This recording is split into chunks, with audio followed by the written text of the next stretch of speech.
Good morning. Thank you for the introduction. Um, this is my first time to do this, but let's go. Okay. So my name is Carmelea Amsi. I'm an educator, museum leader, cultural advocate, volunteer forever. Over the past 20-something years, I feel so old when I say that. Over the past 20-something years, I've worked at the intersection of education, cultural heritage, and identity development. My work, as I mentioned, my work in Bagong Kulturang Pinoy is on teaching reading to, not to students themselves, but teaching reading programs for teachers. And my work in Bahay Chinoy Museum is one of teaching other people about identity. And they sound so very different, but they are driven by one belief that um, education in any form builds empathy and bridges divides. So when I started a million years ago, I did not imagine I'd spend almost 30 years in education, teaching reading or running a museum. When I first graduated college, I wanted a job that would make me loads and loads of money. Okay? Except that, I was fresh out of college, I was clueless, and so I had zero credentials, and I went the Nepo baby way. I went the Nepo baby way because a friend who was a principal of a school, friend of the family who was a principal of the school said, "Oh, you're graduating college, come teach in my high school." So I taught high school for a year, for minimum wage. I said, "Oh, sige, kasi 1-year contract, at least it will build my resume because I had zero anything." I was making 7,500. My mom's driver was making 9,000. So, it was, and then it was just weird. But I fell in love with it. And 30 years later, I'm still teaching. Um, I'm still teaching. I fell in love with it. I'm still not making loads and loads of money. Um, but whether I'm in a classroom or at the museum, it just shows me that, and it just shows that the work is a slow burn. It's not instant like that. It's a slow burn. One project led to another, one visit that leads to another, one exhibit, another exhibit, and there you go. And we learn that these little projects, these little trainings, help people see each other in a different light.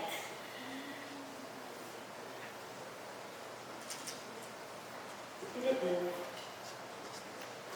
I'm sorry. Oh, there you go. Okay, I'd like to show you this quote. I have had this email signature since email started. Okay, yes, it's older than all of you, probably. Okay, I've had this email signature since it started. I've lived by it every single day. Honestly, it's hard, especially now because everywhere you look, people are selfish, they're greedy, and they're just downright evil. But I need to live by this quotation, that there is good, that I can do good. Why? Because it reminds me of my privilege, that I am at a position to do good. My children are safe, my children go to school in safety, I'm not hungry, I have adequate shelter, and this I think every one of us shares, right? I'm also going to add that, my mom has this quote that she tells everybody. You get to meet her, she'll tell you about it as well. You have the chance to help, you have to. Because not everyone is given that privilege. And I guess, over the years, I got brainwashed by that too. So, I'd like you to guess, how old do you think are these kids? Who wants to guess? Can you call someone?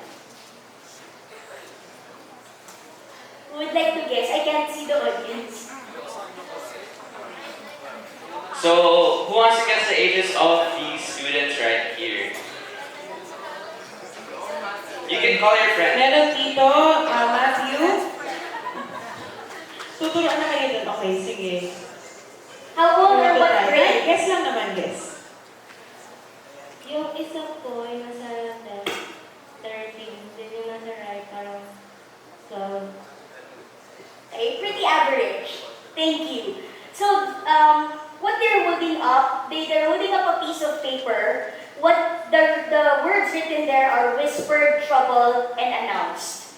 These are words that they read from a book and identified as words they did not understand or recognize.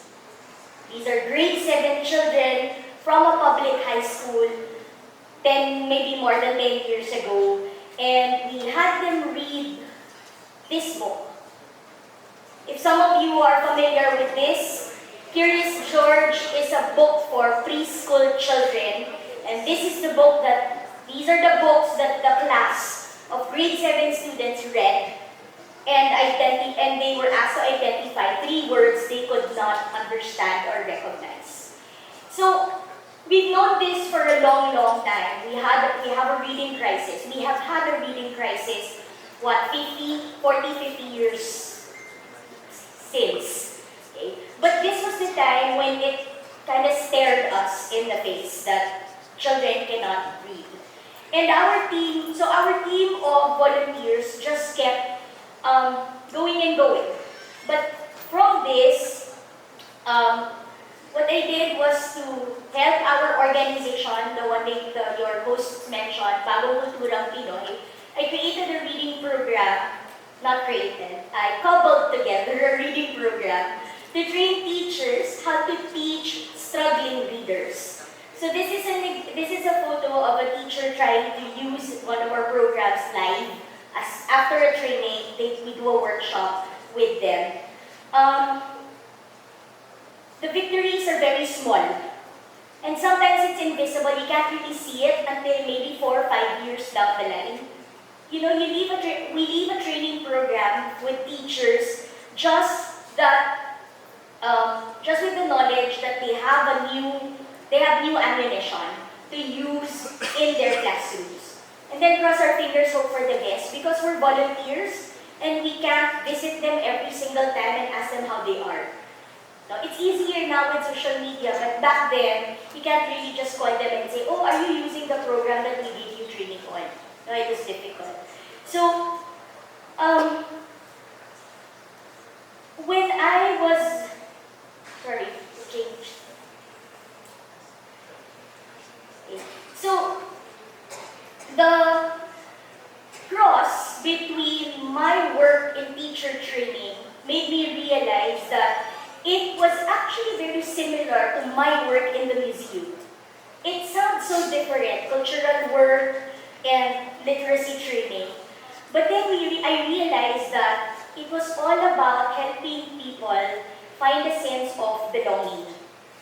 Helping people see themselves in the story, whether that story is about Chinese Filipinos finding their place in history, or about a 7th grader learning how to read, learning how to belong. When people ask what I do, I usually tell them, oh, I do training. I get to travel because I want to make it sound fancier. Make it sound fancier that I get to travel. And I do get to travel, so that map is where I've been.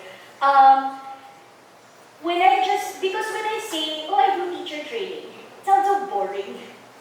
It sounds boring and people kind of assume, ay, teacher ka lang. And people kind of assume that it's a small thing. It's not something sensational. It's not something phenomenal.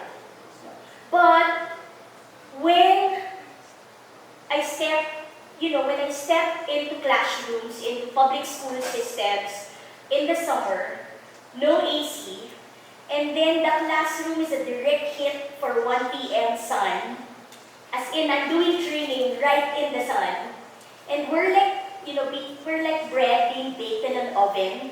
but we're still doing training, I realize it's not me. It's not about me. It's really about them. It's really about the teachers because they show up. Because they're showing up. As hard as it is, they're giving up part of their break to show up for their students. And so, who am I to say that I can't show up? That's what these words mean to me. I think I've traveled, it's about, even if I travel so far, the travel is very exhausting, but it's quiet work that lets me do this. It's not headline inducing. It's not something that people will clamor to find out about. But when the teachers show up, I show up and put in the work. Because change doesn't rush. It grows in the slow, steady work of people who stay. Is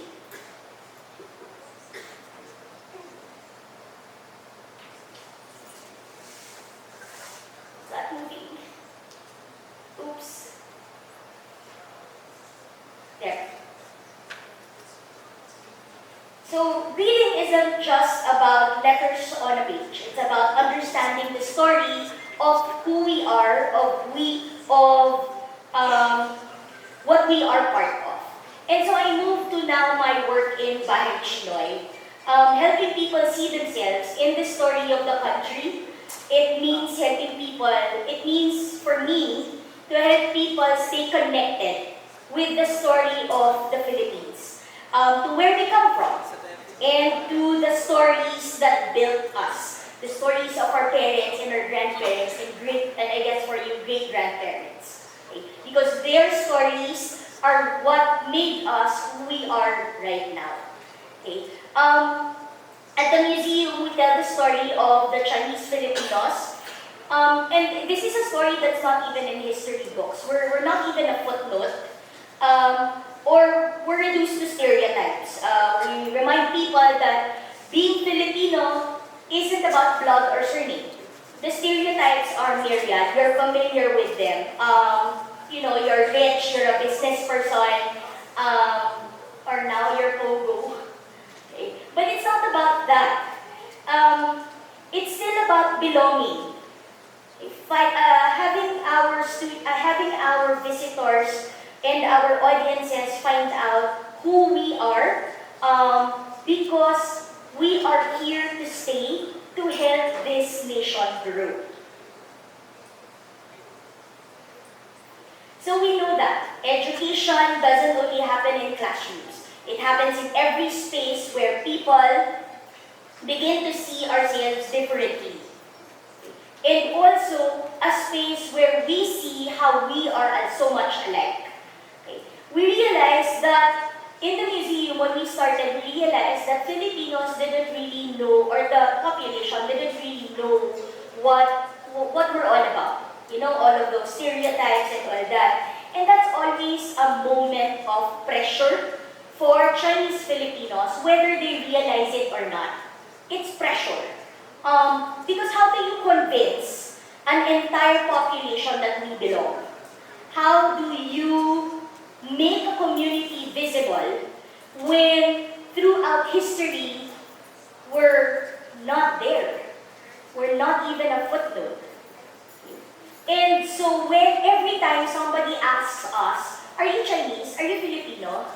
That is pressure because that's the weight of centuries of misunderstanding.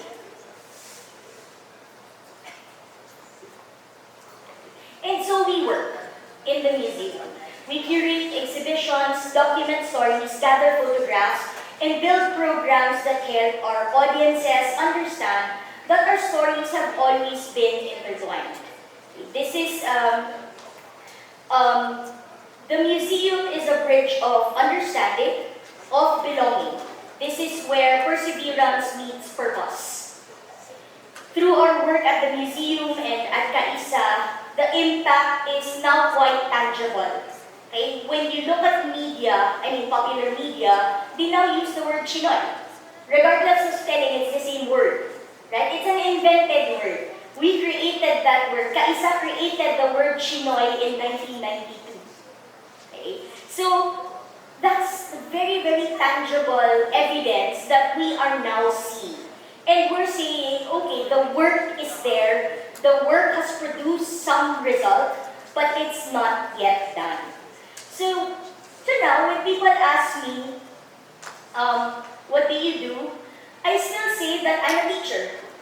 Because teaching takes many forms. Sometimes it's with words and stories, sometimes with objects that we preserve, or the conversations that we have with each other.